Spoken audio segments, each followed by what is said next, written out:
towards Ahmad. Can he get there? He can. Ahmad! It's in! It's brilliant! It's Manchester United in the lead on Derby Day!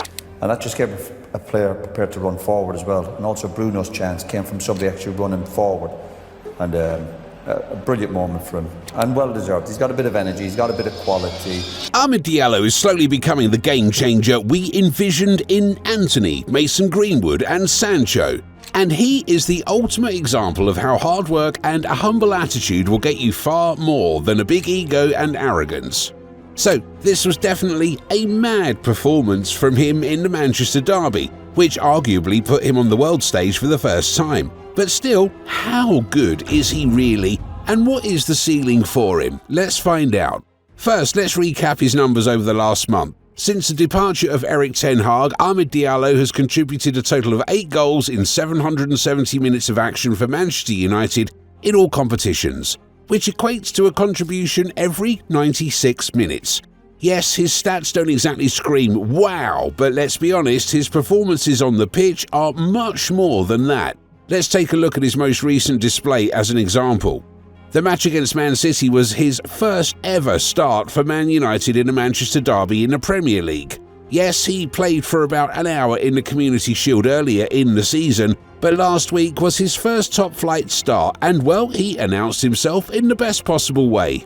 91% passing accuracy, 1.46 expected goals on target, 5 out of 8 successful dribbles, and of course, that wonderful goal he scored in a very nerve-wracking 90th minute period when the game was insanely close and could have gone either way. Oh, and let's not forget the header he pulled off that really bothered Ederson. And the penalty he won for United. Yes, this performance could really do wonders for him in his development, but it could also make things difficult because this is the time when he really needs to show strong mentality and build on it in the following games. Nevertheless, many people claim that it was Amorim who made the difference for Amad. Well, that's not really the case because it was actually Ten Hag who made him a first-team player this season.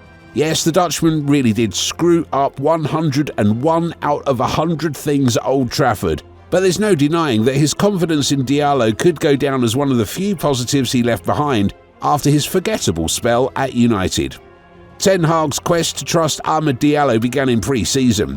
Then he started him in the Community Shield, as well as 4 of the first 5 Premier League games of the campaign, and before his departure at the end of October, Amad played in 5 more games in all competitions. So Amorim could take all the flowers for taking Diallo to another level, but Ten Hag deserves some credit as well.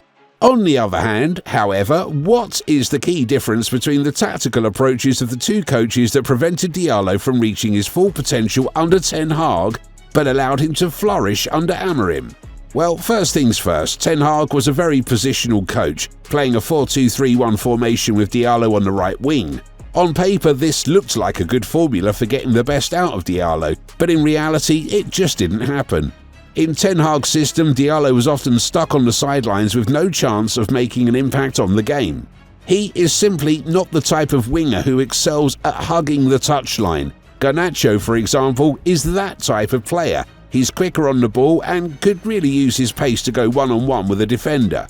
Diallo, on the other hand, is undoubtedly the better dribbler of the 2 and does his best in tight spaces, where he can draw the attention of defenders and then lay the ball off to a teammate. This was the case in the 3rd goal against Everton, for example.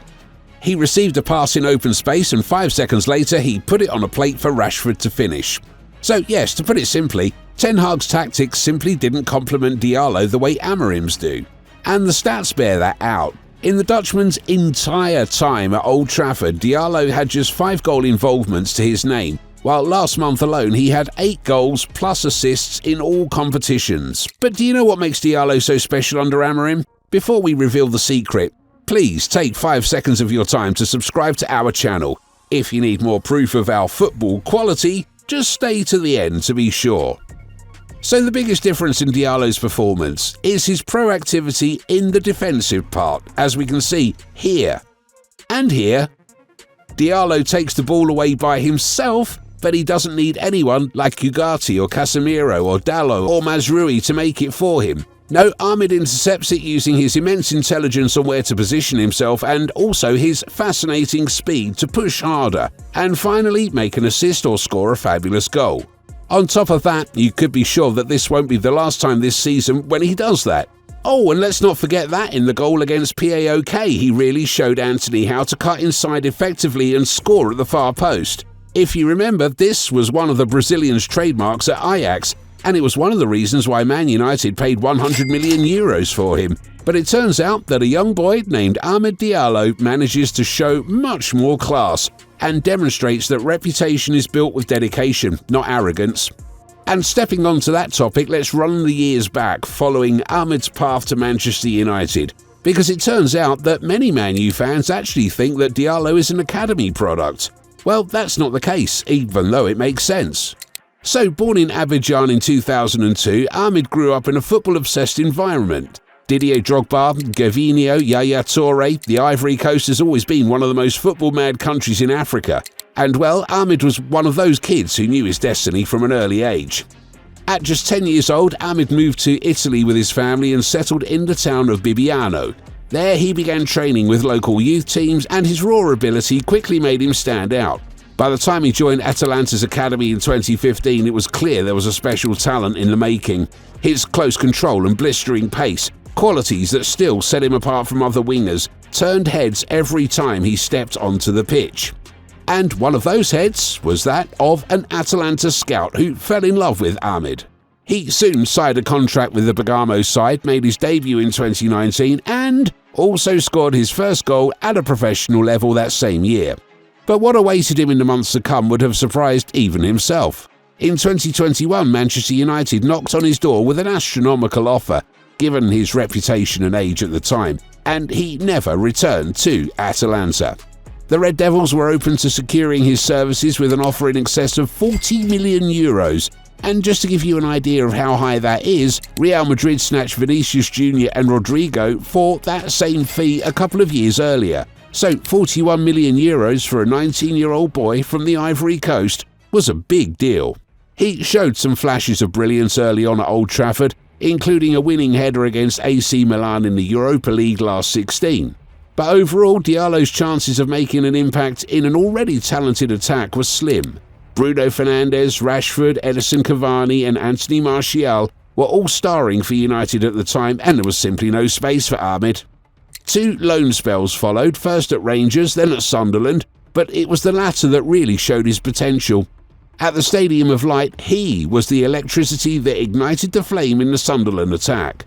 Those 14 goals and 4 assists in 42 games in the 2022-23 season were the figures that really set the positive tone for his career. He returned to United in the summer of 2023, and although his season was cut short by injury, he was a different player both physically and mentally.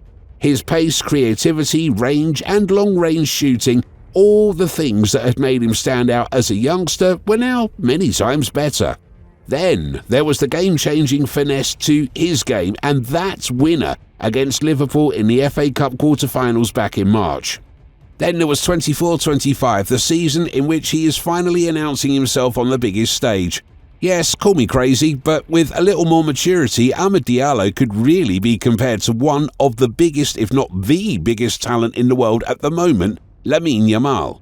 Both use their left foot as their stronger foot, both love to cut inside but are quite good with their right, both are good in tight spaces, and both are very good creators. Yes, Diallo doesn't have the stats that Yamal has this season, 10 versus 16 goal involvements, but at the end of the day, Yamal has played around 400 league minutes more than Diallo, so Ahmed could definitely be said to be up there with the top talents in the game even in his early 20s. So there's just one thing we need to discuss with you. What's next for Amad Diallo? Because let's be honest, Man United have a lot of good attacking players at the moment. Apart from Bruno Fernandes and Rasmus Højlund, who seem to be Amorim's first choices so far, we have Garnacho, who shouldn't be overlooked, Antony, and Marcus Rashford, of course. And if Antony can be said to be one of those heading for the exit door at Old Trafford, Rashford is another subject that deserves attention. Should he stay at the Theatre of Dreams? And also, should Diallo compete with Rashford, or is he already ahead of Marcus on Amorim's list? Let us know what you think in the comments section. Was that enough for you to subscribe? If so, don't hesitate to support us on our journey to 1000 of Manchester. Click our video on Pep Guardiola's Man City and see what exactly has gone wrong with them. Thank you for watching, and until next time.